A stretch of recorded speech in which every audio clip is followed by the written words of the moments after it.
Amém, queridos. Para nós é um privilégio muito grande estar aqui com os irmãos. E nós aprendemos, a amá-los desde o momento que colocamos os nossos pés aqui nessa cidade, nessa igreja. Deus tem colocado no nosso coração um amor por vocês, um amor pelo pastor Cleófas, pela pastora Gorete. Nós já nos conhecíamos de presbitério, mas quando um foi na casa do outro, Então, realmente vivemos uma comunhão de irmãos. E é muito maravilhoso estar aqui com os irmãos e provar dessa comunhão tão linda, tão maravilhosa. Amém, queridos? E eu quero deixar para a meditação da igreja. Está escrito no livro do profeta Daniel, no capítulo 2, a partir do versículo 23, que diz assim: A ti, ó Deus de meus pais, eu te rendo graças e te louvo, porque me deste sabedoria e poder, e agora me fizeste saber o que te pedimos, porque nos fizeste saber este caso do rei. Por isso, Daniel foi ter com Arioque, ao qual o rei tinha constituído para exterminar os sábios da Babilônia. Entrou e lhe disse: Não mates os sábios da Babilônia. Introduze-me na presença do rei e revelarei ao rei a interpretação. Amém, queridos? O nosso Deus é um Deus que revela. O nosso Deus é um Deus que faz milagres e maravilhas. Amém? E Daniel, ele estava em uma terra distante, ele estava em um cativeiro, ele tinha sido levado para um contexto onde há uma nação que não adorava o Deus de Daniel. E a Bíblia nos fala que não só Daniel, mas os seus amigos, mesmo debaixo daquele contexto, mesmo estando em um ambiente que não era o seu, eles decidiram buscar ao Senhor, buscar ao Deus que traz a revelação, a um Deus que muda os tempos e as estações, a um Deus que governa. Em Isaías capítulo 33, versículo 22, diz que Yahvé, Ele é o nosso juiz, Ele é o nosso legislador, Ele é aquele que reina sobre nós e nos salvará. Amém? E como povo de Deus, nós precisamos, assim como Daniel e os seus amigos, colocar no nosso coração que mesmo estando em um contexto, às vezes hostil, às vezes algo que está sobre nós, um domínio, uma circunstância, uma situação, que não é aquilo que Deus tem e que Deus quer para nós. Mas nós precisamos entender algo. Eu não estou debaixo de jugo humano nem deste mundo. Sobre mim está o Rei dos Reis, o Senhor dos Senhores. É Ele que governa sobre a minha vida. Então eu não vou me dobrar a nenhum contexto, a nenhuma circunstância. Assim como Daniel, eu vou buscar o rei, aquele que sabe, que detém todo o poder, todo o conhecimento, toda a sabedoria. E Daniel foi à presença de Deus.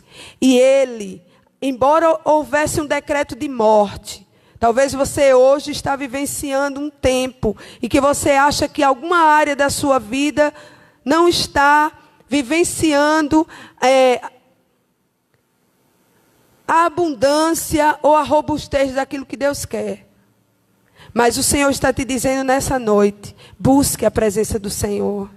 Busque a presença do Rei dos Reis, daquele que muda os tempos e as estações, daquele que revela, amém? O oculto, o escondido. e você vai ter vitória na sua vida. Foi assim que Daniel fez. O decreto de morte não era só para ele, mas ele estava naquele contexto. E ele disse: aguarda um pouco, eu vou buscar o Rei dos Reis. E aquele que revela todas as coisas trouxe a Daniel a palavra, a interpretação, e ele pôde ser o arauto de Deus para reverter tudo que estava decretado de morte em vida. Amém, queridos? Em revelação, em aquilo que estava oculto foi revelado, aquilo que era para ser morte não foi morte, foi vida. Então que nessa noite você receba essa palavra. Yahvé é aquele que julga a tua causa. Ele é o legislador, ele é o rei e ele te salvará. Amém? Vamos ficar em pé, queridos. Nos sentimos honrados de estar aqui mais uma vez. Queremos proclamar a vitória do Calvário sobre a vida de cada um que aqui está nessa noite. Pai querido, queremos te louvar porque tu és grande, queremos te bendizer porque tu és o protagonista de tudo que estamos fazendo aqui nesta noite. Tu és o centro, tu és o único adorado, tu és a pessoa mais importante que está aqui. Nos chegamos até aqui a tua presença, porque reconhecemos a tua grandeza, a tua glória, a tua majestade. Por isso, Deus, vem, fala ao nosso coração e todo o nosso ser te ouvirá. Queremos abençoar a vida da apóstola Valnice, onde a tua serva estiver. Cobre ela com o teu precioso sangue, em o nome de Jesus. A igreja diz amém. Amém. Glória a Deus. Podemos assentar, querido. Mesmo sentado, vamos ler o texto aqui nessa versão. Todos juntos, vamos lá. Pedro.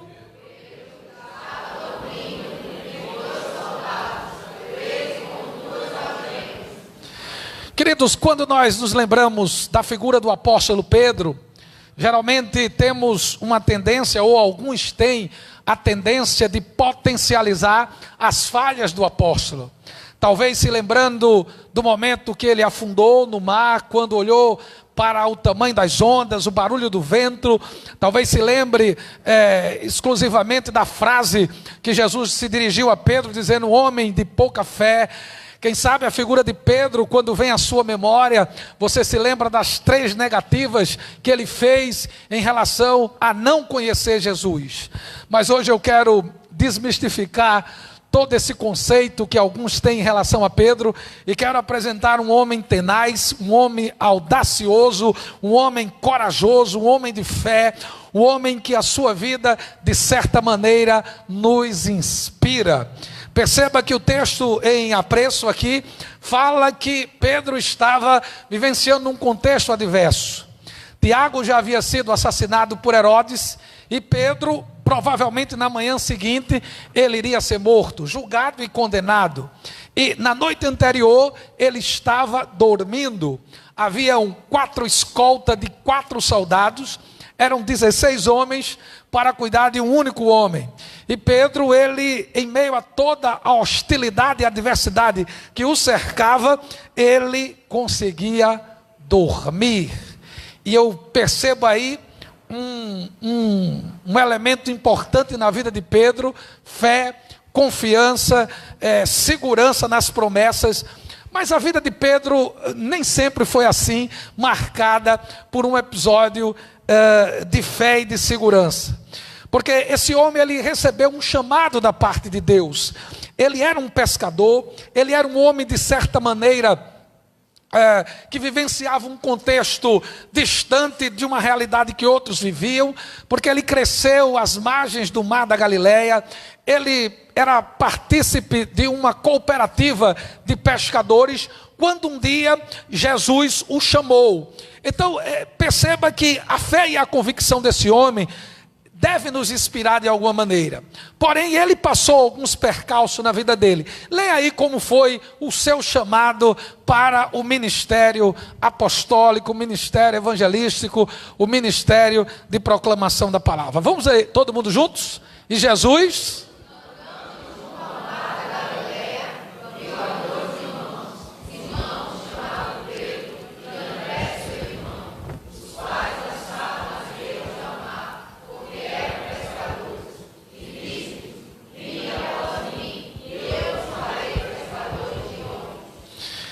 esse foi o chamado de Pedro, seu irmão, André, posterior Tiago e João. Começa Jesus garimpar e trazer para si a sua equipe, que lá na frente iria ser a sua equipe de 12.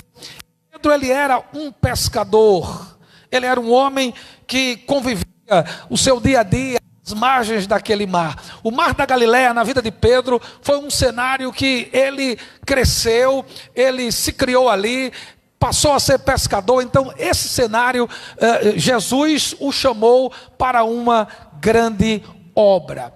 E Pedro, certa feita, prometeu fidelidade a Jesus. Diz o texto: ainda que todos te abandonem, eu nunca te abandonarei. Jesus disse: eu te asseguro que ainda esta noite, antes que o galo cante 3 vezes, você me negará. Queridos, depois que Jesus fala isso, Pedro vai além. Ele diz: olha, se for o caso até morrer junto contigo, eu morrerei, mas em hipótese alguma eu irei te negar. Eu aprendo que Pedro, ele tinha um conceito muito vigoroso de si mesmo. E precisamos aprender algo com isso. Nós somos uma obra inacabada. A nossa apóstola ensina naquele sermão, a roda, o barro e o oleiro, que nós somos uma obra inacabada. Nós estamos na olaria de Deus, em um processo de lapidação por parte do oleiro. E muitas vezes nós temos um conceito muito elevado de nós mesmos. Isso você percebe quando alguém fala de você e como você reage. Isso é uma deficiência que precisamos, na olaria de Deus, sermos curados. E Pedro tinha esse conceito dele mesmo. Ele achava que jamais iria negar Jesus. Ele se considerava talvez um homem muito seguro daquilo que ele acreditava. E ele fez uma promessa de fidelidade a Jesus. Porém, todos os acontecimentos no ministério de Jesus Cristo, nada o surpreendia. Porque Jesus, ele tinha consciência, ele tinha clara consciência de tudo aquilo que iria acontecer em seu ministério, inclusive que Pedro iria negá-lo por 3 vezes. Em Mateus 26, 75 diz que Pedro se levantou, se lembrou da palavra que Jesus tinha dito, e antes que o galo cante, você me negará 3 vezes, e saiu dali e chorou abundantemente. O evangelista Lucas, ele traz um fato que nem Mateus e nem Marcos registrou. E quem assistiu aquele filme Jesus se lembra dessa cena. Após a 3ª negativa, o galo canta. Pedro já estava ali se lembrando de tudo aquilo que ele havia prometido e aquilo que Jesus tinha dito. Jesus, ele olha para Pedro, diz a palavra: o Senhor voltou-se e olhou diretamente para Pedro. Então Pedro se lembrou da palavra que o Senhor lhe tinha dito: antes que o galo cante, você me negará 3 vezes. Saindo dali, ele chorou amargamente. Queridos, eu vejo esse olhar de Jesus não como um olhar punitivo, um olhar de censura, mas eu penso que Jesus, quando olhou para Pedro, ele disse: Pedro, isso não é o fim, fique tranquilo, nada que aconteceu com você hoje, essas 3 negativas que você fez em relação a que me desconhecia, nada disso foi novo para mim. Eu quero te dizer que nós iremos nos encontrar lá na frente e um gatilho de cura será acionado em tua direção. Eu penso que esse olhar de Jesus, ele falou muito que muitas palavras. Pedro, ele sente, obviamente, ele sentiu, ele chorou amargamente e começou a vivenciar um tempo de crise. Queridos, crise é uma experiência que todos nós passamos por ela. Talvez uns administrem de uma maneira, outros de uma outra maneira, mas a crise às vezes ela bate na nossa porta. E precisamos entender que nós somos uma obra inacabada. E como lidar com a crise? Essa é a grande questão.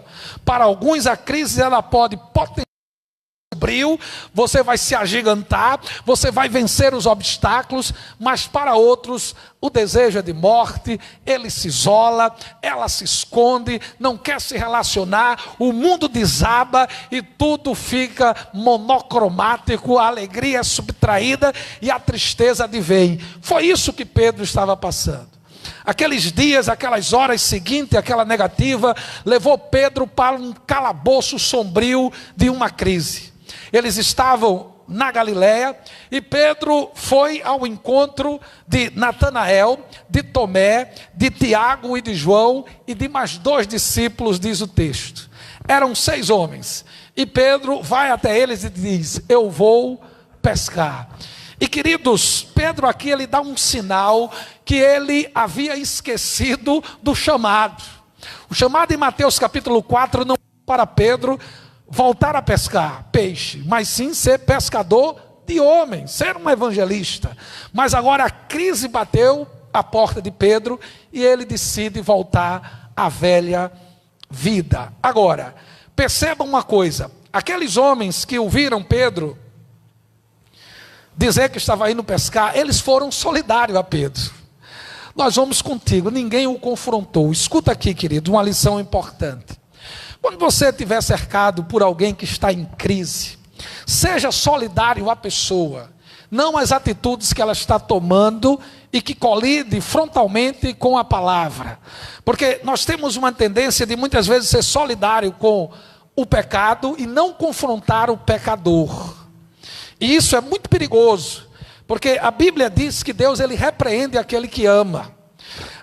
Aqueles homens deveriam dizer para Pedro: Pedro, pescar, como pescar?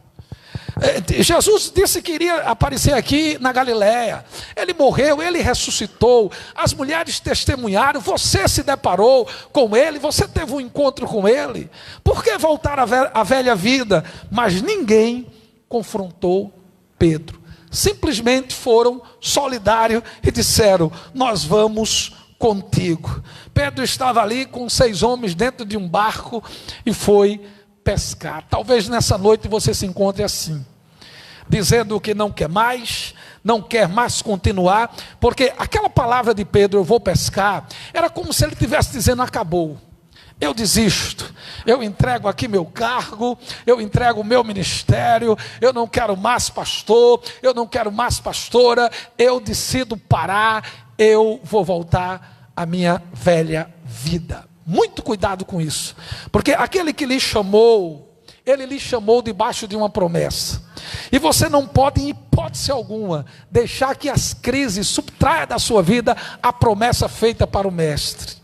A promessa feita pelo mestre, você tem que encarar com fé, meu irmão. As dificuldades estão aí para você crescer, se agigantar, para que você aprenda que você é uma obra inacabada e que Deus tem algo grandioso para você lá na frente. Não é hora de entregar, não é hora de voltar às mesmas vielas, não é hora para voltar e pegar o mesmo copo de cachaça ou de cerveja, não é hora para você frequentar os bares que outrora você frequentou. É hora de você enfrentar a crise e saber que vai vencer todas as adversidades. Dê uma salva de palmas para Jesus.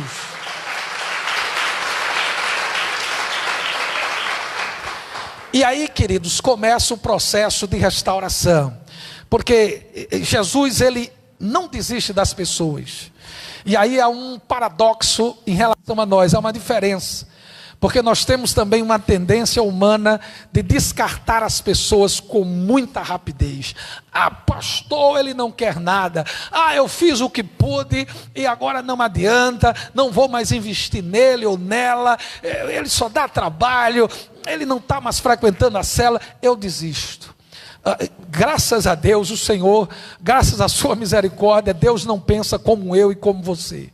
Porque se Deus pensasse como eu e como você, estaríamos acabados.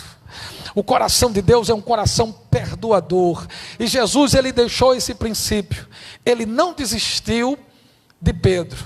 Ele não desiste de você, Ele não desiste de mim, Ele não desiste de nós. Por mais difícil que seja a situação, por mais abatido que você esteja, talvez você prometeu, como Pedro prometeu, fidelidade a Jesus. Talvez você disse a Deus: Deus, eu não vou cair mais nessa área, eu não vou mais cair em áreas que eu já tinha prometido, que eu já era portador de uma cura, e de repente você se deparou com um tropeço naquela mesma área, e você se encontra como Pedro, pescando, voltando à vida antiga.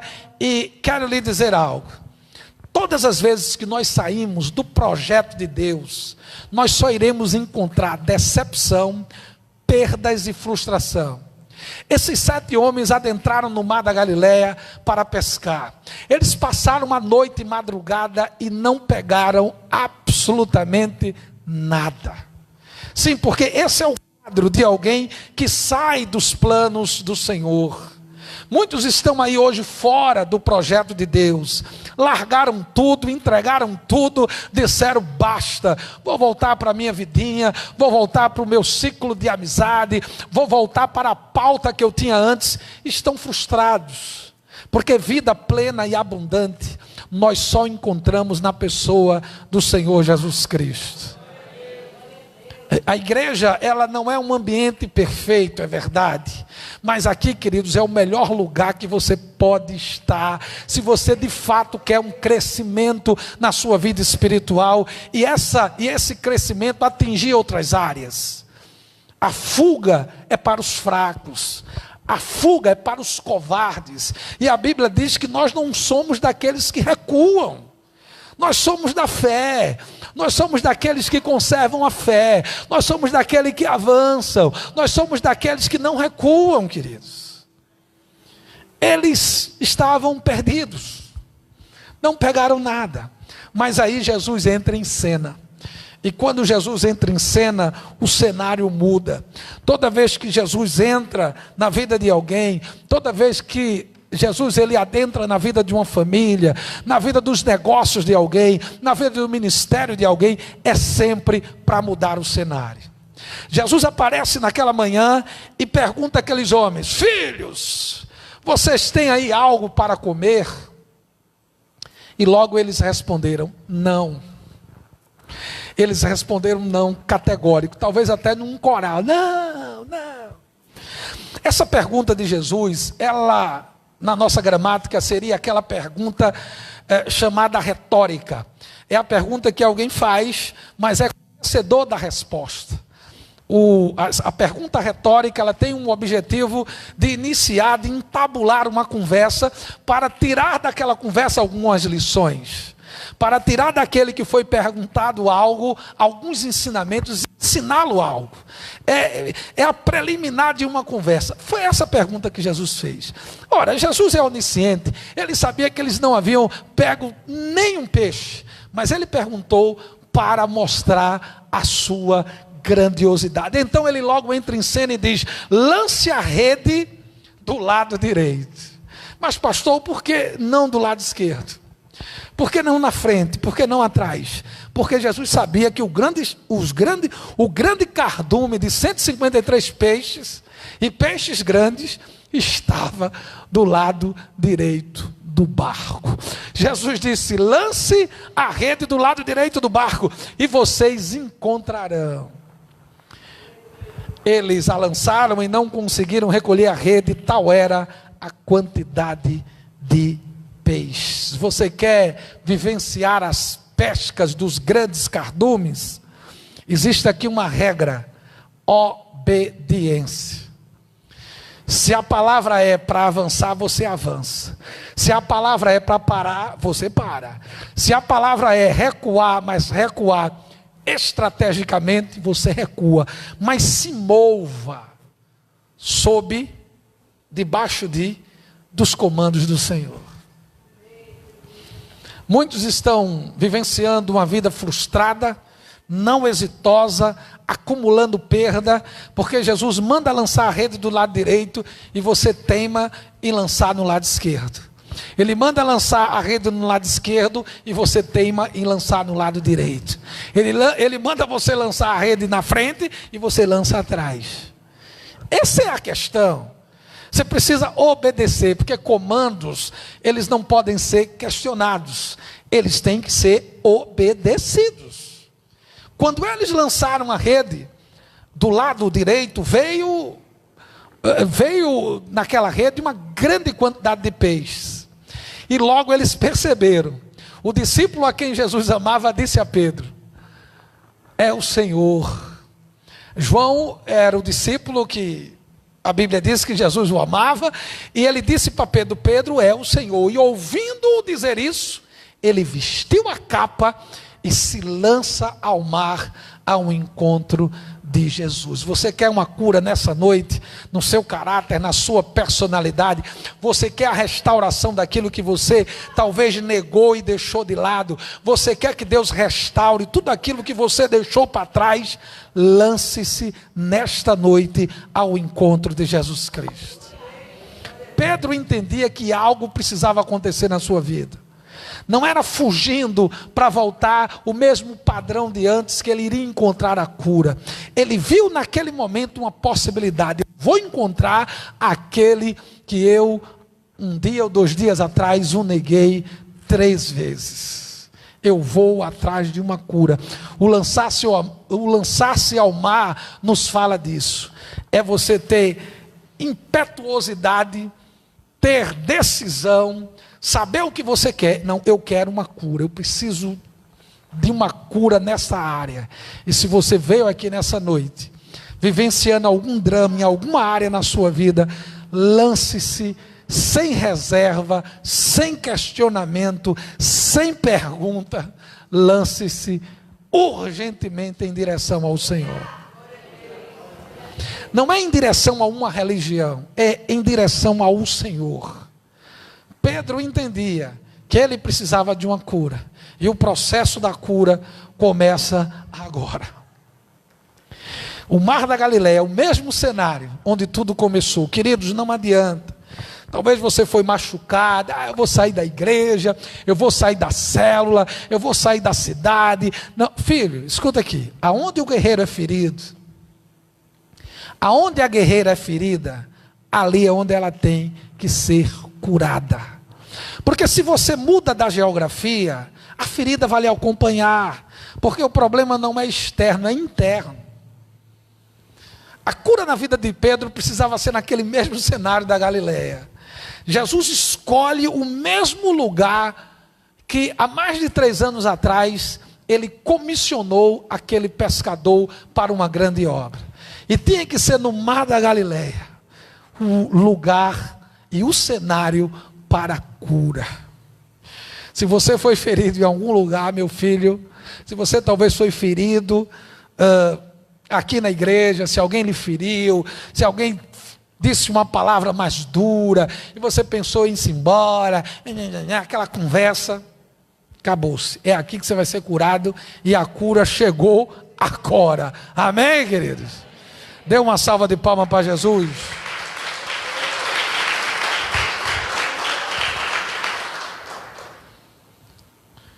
Jesus, após ter comido, quando eles chegaram lá, já tinha peixe, já tinha pão, o fogo estava preparado. Jesus pede alguns daqueles peixes que eles pegaram. João é muito detalhista.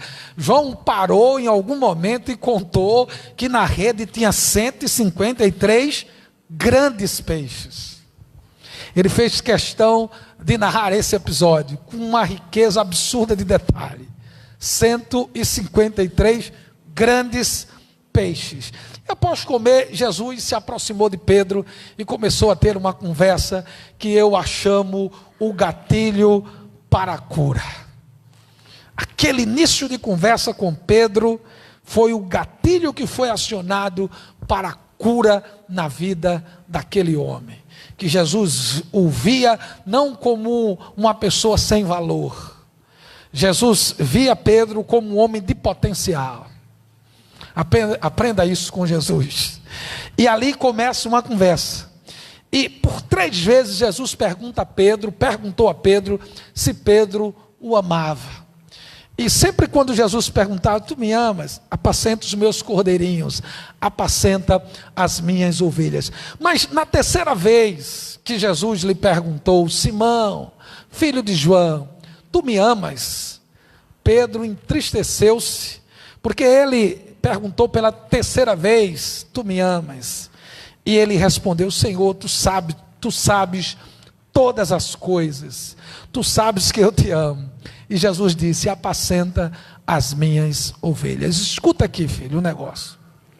Você entregaria, obviamente, se você a tivesse, porque nem nós pastores temos ovelhas, nós somos copastor de Jesus, então pastoreamos as ovelhas de Jesus. Mas, hipoteticamente falando, imaginemos que você tenha ovelhas. Você entregaria as suas ovelhas nas mãos de um homem que te negou 3 vezes? Eu não vou ser precipitado na resposta, mas eu posso responder por você: certamente que não. Ele não é de confiança, ele se rebelou, ele me traiu, ela me traiu. Geralmente a conversa iria nesse diapasão. Sim ou não, igreja? Sim ou não? Mas Jesus não pensa como nós pensamos. Jesus estava querendo curar a vida de um homem e dizer: Pedro, aquelas 3 negativas não inviabilizou a minha confiança em você. A minha visão que eu tenho em relação a você não mudou. Eu sei que você tem potencial, e eu estou aqui nesta manhã para produzir cura na sua vida. Apacenta as minhas ovelhas, Pedro. Era como se Jesus estivesse dizendo: Pedro, a partir de agora, uma atmosfera nova vem sobre a tua vida. Porque Jesus, ele fez a leitura do coração de Pedro. Ele foi numa área que nós não chegamos, o interior. É por isso, queridos, que não desista das pessoas. Não crie bloqueio em relacionamentos. Não levante muros nos relacionamentos. Aprenda com Jesus.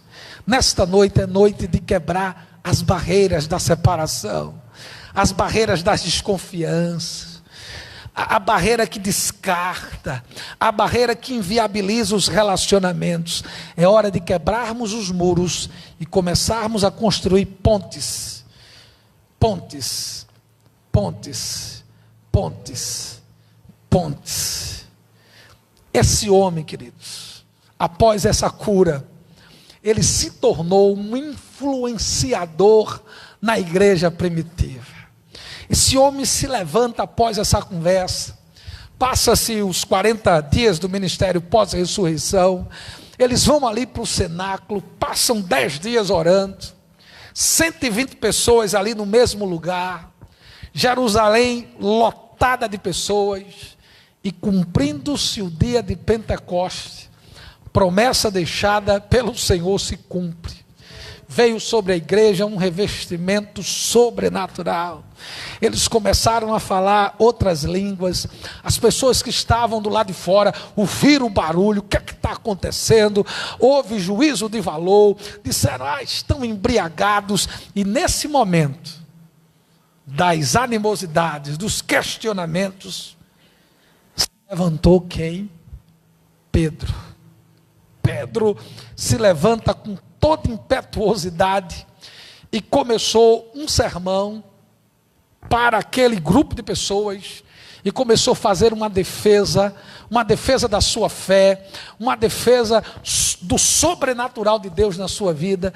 E aquela igreja que tinha 120 membros, em um sermão de um homem, que para muitos poderia ser descartado, mas Jesus o toma a responsabilidade e o credencia como um pregador tenaz, ousado, um homem audacioso, um homem que não se intimidava, um homem que não se intimidaria ante as ameaças. Ele se levanta e faz um sermão, o primeiro sermão dentro daquela igreja, e quase 3.000 pessoas se converteram. Aplauda o nome do Senhor.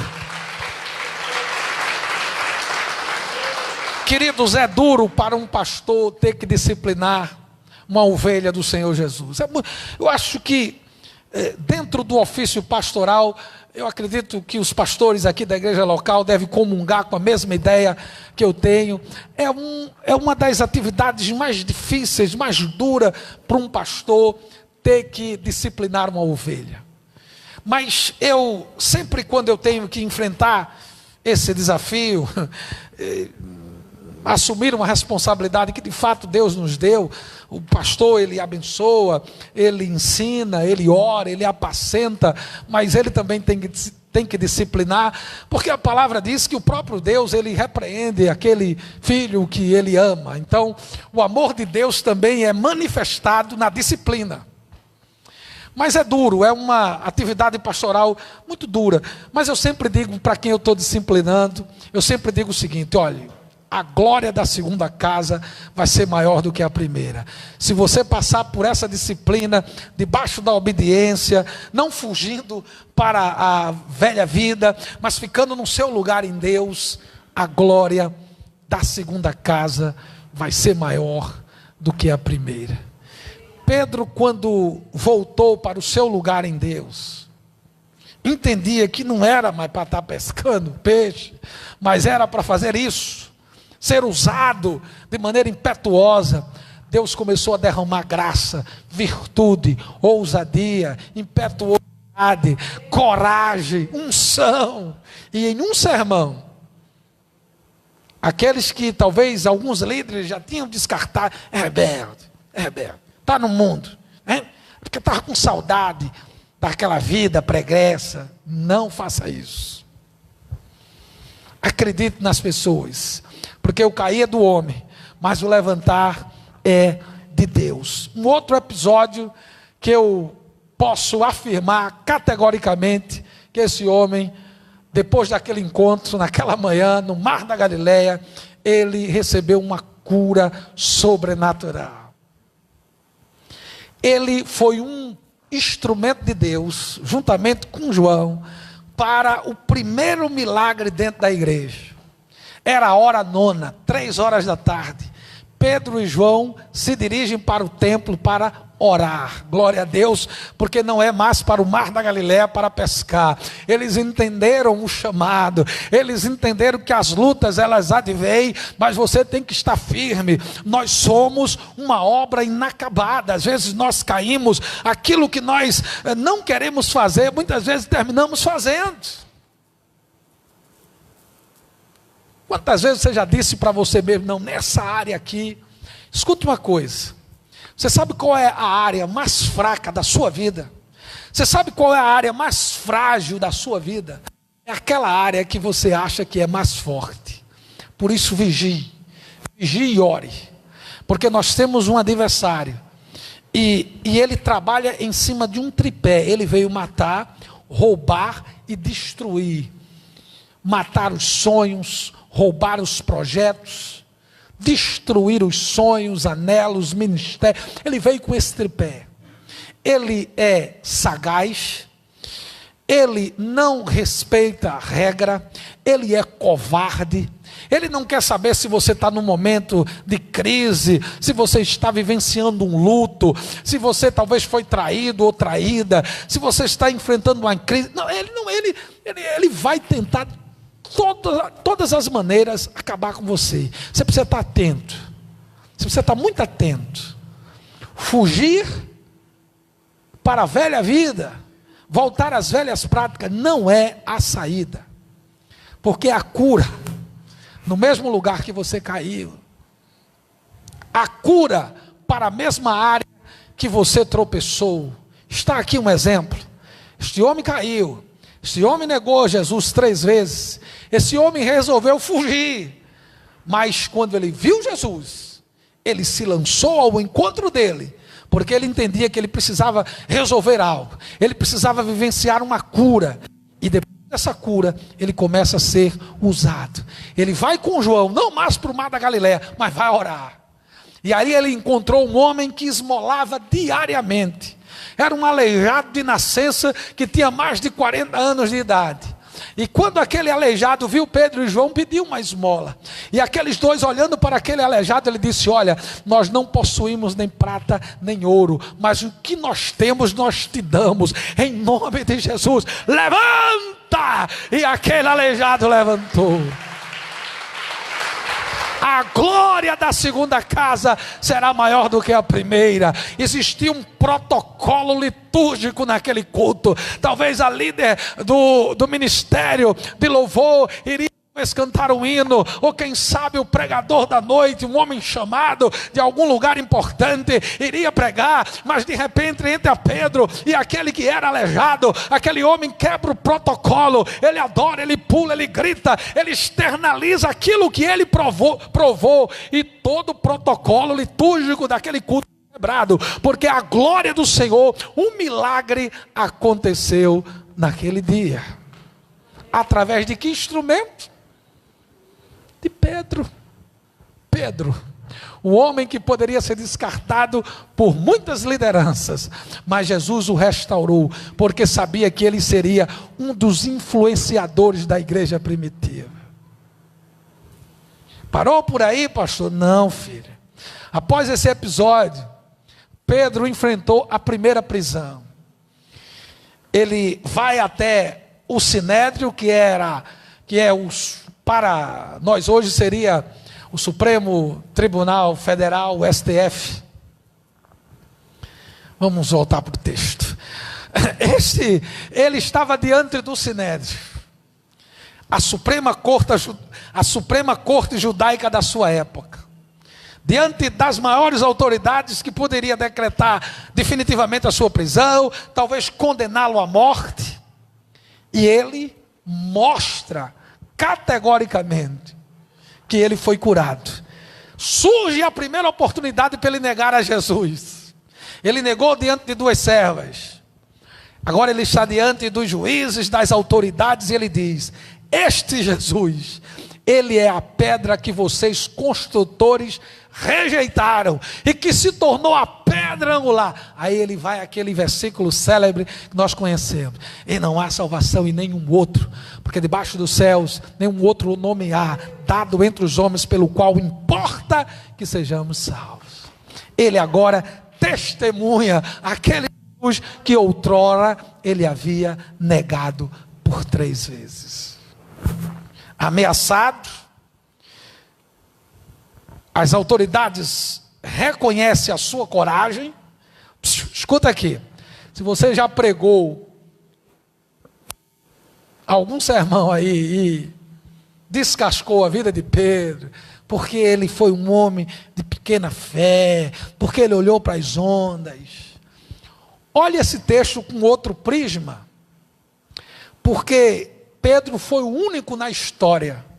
Se você conhece outro, depois você me ajude aqui. Mas ele foi o único homem na história, juntamente com Jesus, que andou sobre o mar. Ele andou sobre o mar. Mas o que é que a gente potencializa mais naquele texto? Ele afundou, porque ele olhou para as ondas. Ele deixou ser paralisado pelo barulho dos ventos. Mas ele andou, filho. Ele andou sobre o mar. E na história, fora Jesus, não há outro registro. E as autoridades, vendo a coragem, reconhecem a coragem de Pedro e de João, percebendo que eram homens comuns, mas com muita ousadia. E aí ameaçaram eles, e vejam o que eles disseram debaixo daquela ameaça: não podemos deixar de falar do que vimos e ouvimos. Este é um homem restaurado. Mesmo debaixo de ameaça, ele não negou Jesus Cristo. Talvez você esteja hoje vivenciando uma crise, mas a glória da segunda casa começa hoje. Começa hoje na sua vida. Desde que você vivencie o verdadeiro arrependimento. Nada de fugir para o mar. Nada de correr. Fique no seu lugar em Deus. Busque cura no Senhor. E aí, queridos, a gente chega no texto, né?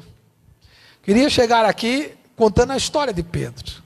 Aqui é uma segunda prisão.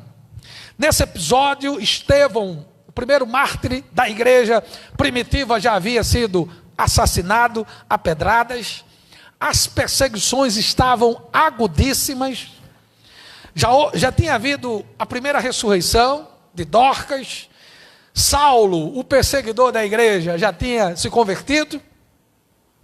Curas.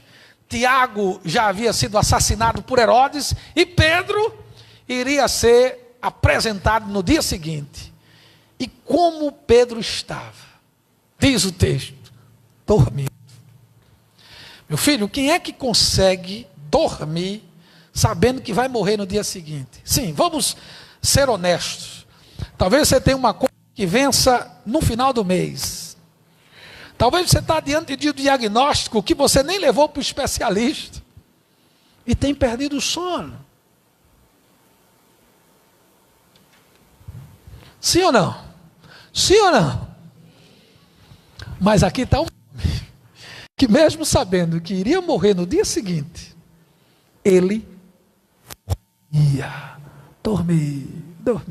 Se você ler o texto, até quando o de repente de Deus acontece, que o anjo chega, parece dar até trabalho para Pedro acordar, né?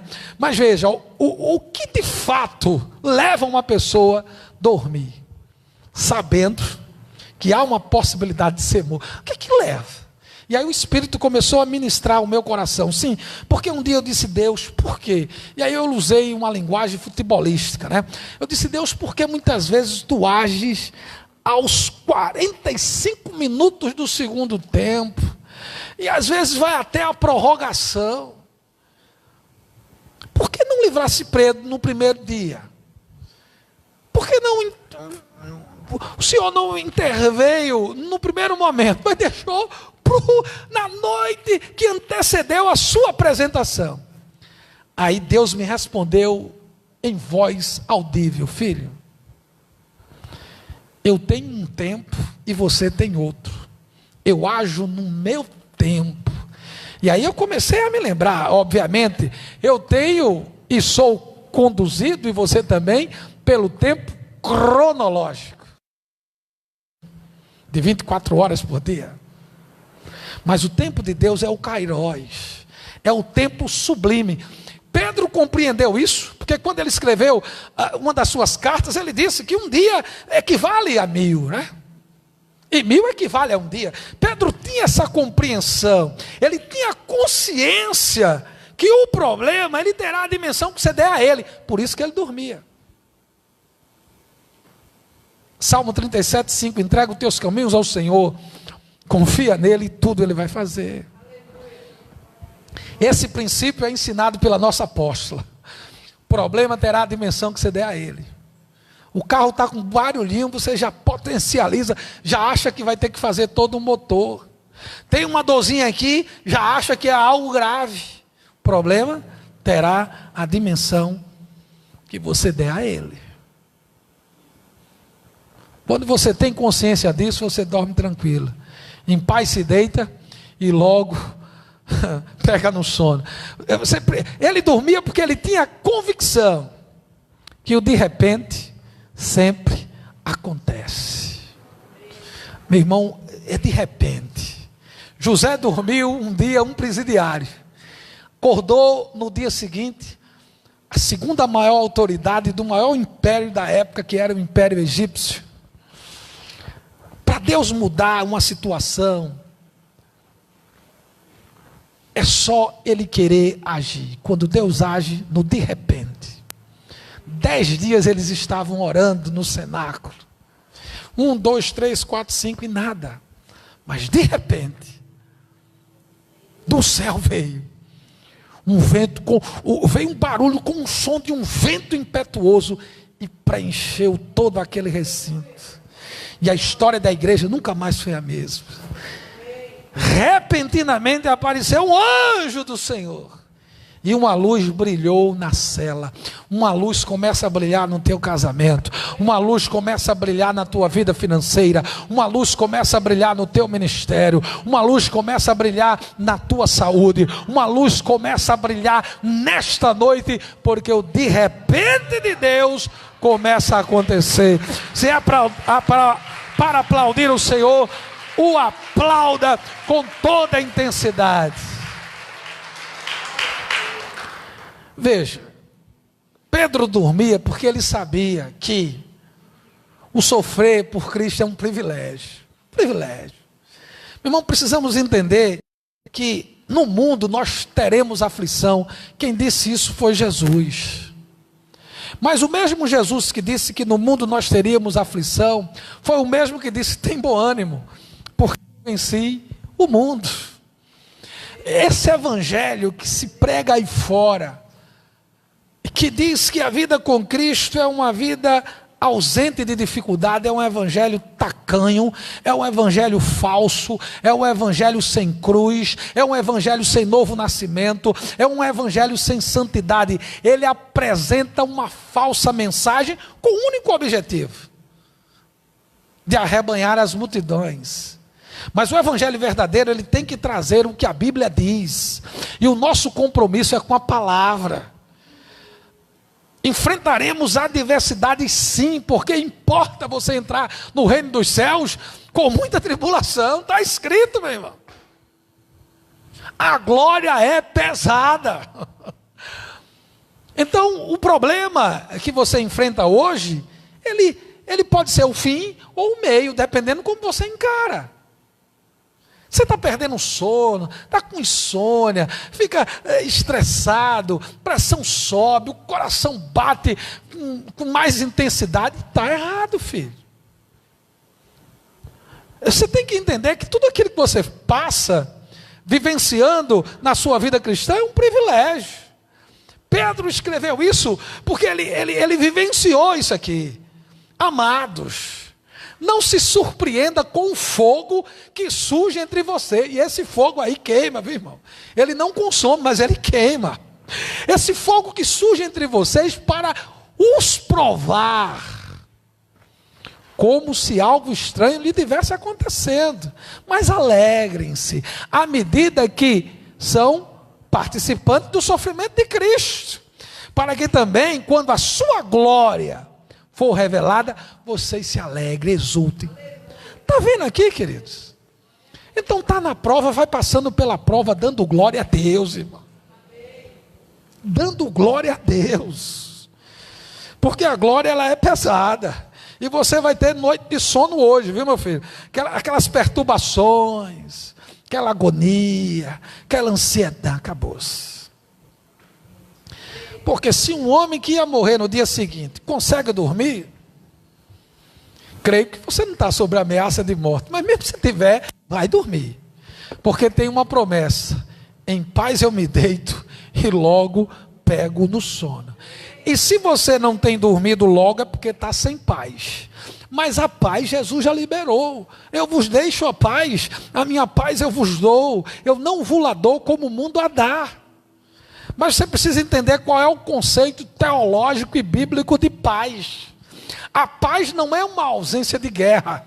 Pelo contrário, é você encontrar a tranquilidade em meio às maiores fornalhas que você já enfrentou.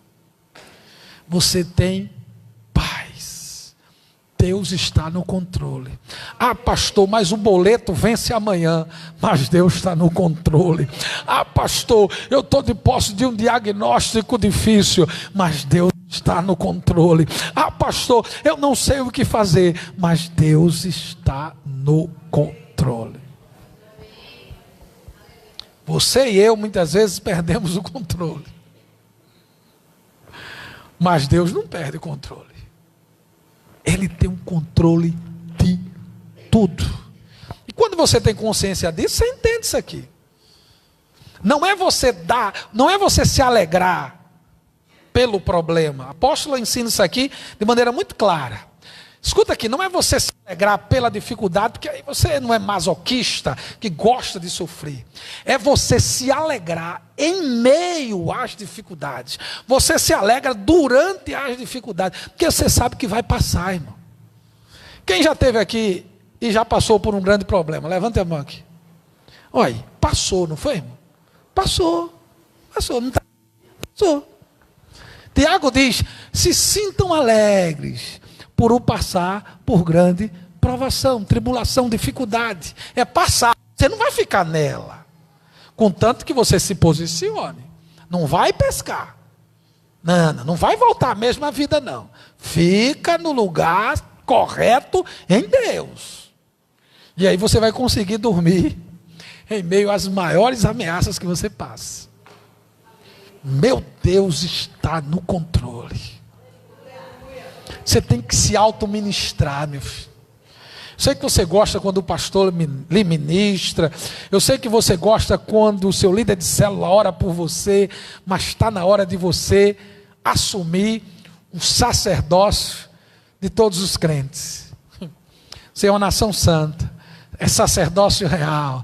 É povo de propriedade exclusiva do Deus vivo. É tempo de você se auto-ministrar. A ansiedade saia daqui, perturbação caia fora. Eu não vou voltar às mesmas práticas. Eu digo não a todo nível de ansiedade. Você começa a se ministrar, filho. Começa a se ministrar. Porque aqui vem o quarto motivo pelo qual Pedro conseguia dormir, sabedor que no dia seguinte poderia morrer. Ele lança sobre o Senhor toda a ansiedade. Veja que 1 de Pedro 5,7 diz, leia aí. Não, você vai ter que se ministrar com esse versículo. Vá, leia de novo.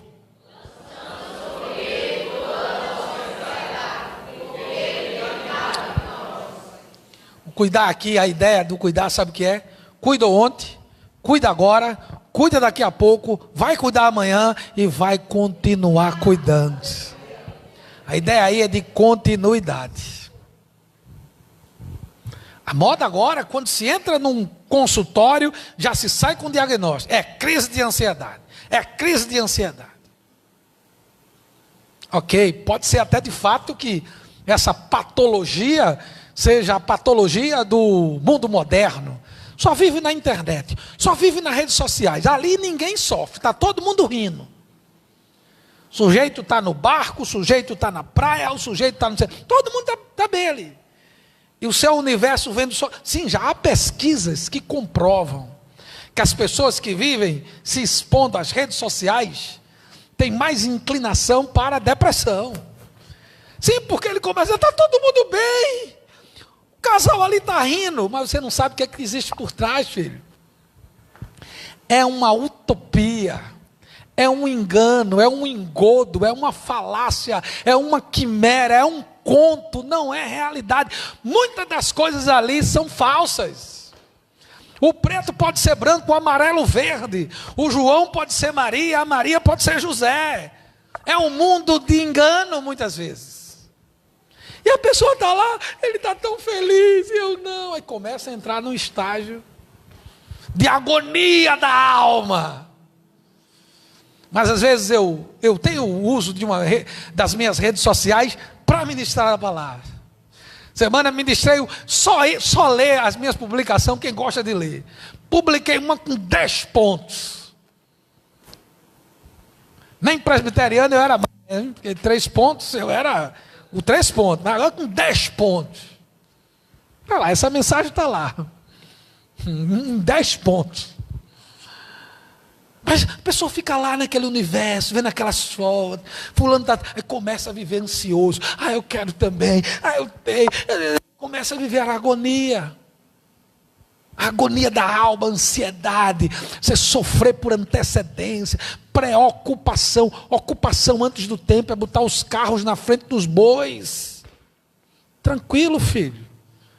Começa a inauguração hoje de um novo tempo. O gatilho está sendo acionado em tua direção. Acabou-se. Vai ter que se cumprir a palavra. Em paz eu me deito e logo eu pego no sono. Crise de ansiedade está amarrado no nome do grande. Acabou-se esse negócio. Deus está no controle. Mas lembre-se que você é uma obra inacabada. Estamos na olaria de Deus. A roda gira que é a circunstância, diz a nossa apóstola. Nós somos o barro. E Ele é o oleiro que amassa o barro para dar a forma que Ele quer, para tirar as pedras, para tratar o caráter. E a roda gira, que são as circunstâncias da vida. Você tem duas escolhas, filho. Olha para a roda ou se pega as pressões do oleiro. A glória é pesada, viu? Aquele peso, aquela pressão, não é uma pressão opressora, mas é uma pressão para tratamento, para você chegar no quadro, no prumo, na mangueira de nível ali que Deus quer. E como um barro nas mãos do oleiro, diz a nossa apóstola, você tem duas saídas. Ou se entrega para receber a forma que Deus quer, ou se rebela. E o estado original do barro é a lama, é voltar a pescar de novo. Esse não é o projeto de Deus para você. Lance sobre Ele toda a sua ansiedade, porque Ele tem cuidado de você.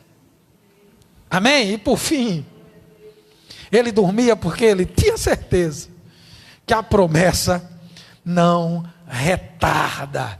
Mas amados, não ignoreis uma coisa. Está aí, ó. Um dia para o Senhor é como 1000 anos, e 1000 anos como um dia. Você está esperando quanto tempo? O relógio de Deus é outro. O relógio de Deus é outro. O meu aqui já avança. Fique em pé em nome de Jesus. O Senhor não retarda a sua promessa. Ainda que alguns a tenham por tardia, pastor, está demorando. Está não, filho, está no tempo. Está no tempo. Ele é paciente para conosco, não querendo que alguns se percam, mas sim que todos sejam salvos através do arrependimento. Glória a Deus. Aleluia. E agora, pastor, o que é que eu faço? Lance-se ao encontro de Jesus.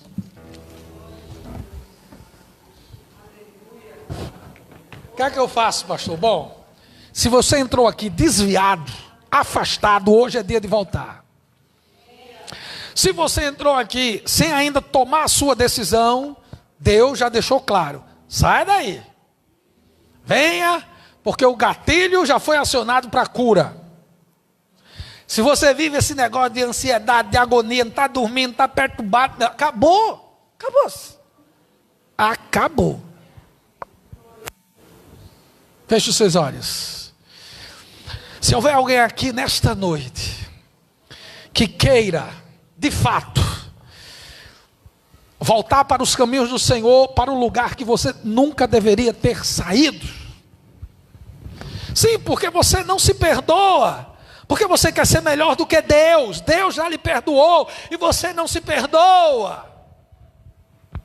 Ele lhe trouxe aqui para dizer, eu não desisti de você. Você será um dos influenciadores, uma das influenciadoras dessa cidade. Você irá influenciar a sua escola, a sua célula. Você será um agente influenciador. Então venha para Jesus. Há alguém aqui nessa noite que estava afastado e quer voltar hoje. Pastor, eu estava afastado. Hoje é a noite de você voltar para a casa do Pai. Se há alguém aqui nessa noite que estava afastado e quer voltar, levante uma de suas mãos para que eu lhe conheça e possa orar por você nessa noite. Há alguém aqui em nome de Jesus, pastor, ore por mim. Eu quero voltar à casa do Pai. Ou se você ainda não tomou a sua decisão e quer tomá-la, pastor, eu já vim aqui tantas vezes, eu já escutei esse convite tantas vezes, hoje eu quero tomar a minha decisão. Não é para mudar de religião, não é para aceitar uma placa denominacional, mas é se entregar e se lançar sem reservas em direção ao Senhor. Há alguém aqui nessa noite e quer entregar a sua vida para Jesus aonde você estiver, no meio dessa multidão? É só um sinal. Pastor, por que eu preciso dar um sinal? Porque eu vou orar agora e eu preciso conhecê-la, eu preciso conhecê-lo. Você, de onde você estiver, vai dar um sinal e eu vou orar. E eu lhe garanto que nunca mais você será o mesmo. Acabou-se aquelas perdas de sono, acabou-se aquele nível de ansiedade, acabou-se. E um terceiro convite eu vou fazer agora, que é só para um dos tais, ou uma das tais, os corajosos. Você tinha dito para você mesmo que nesses dias iria entregar tudo. Você disse para você mesmo e até compartilhou com algumas pessoas que você não ia mais continuar. Mas nessa noite, Deus demoliu você dessa ideia. Se há alguém aqui que em algum momento disse que não ia mais, que não queria mais, e Deus mudou você de ideia nessa noite.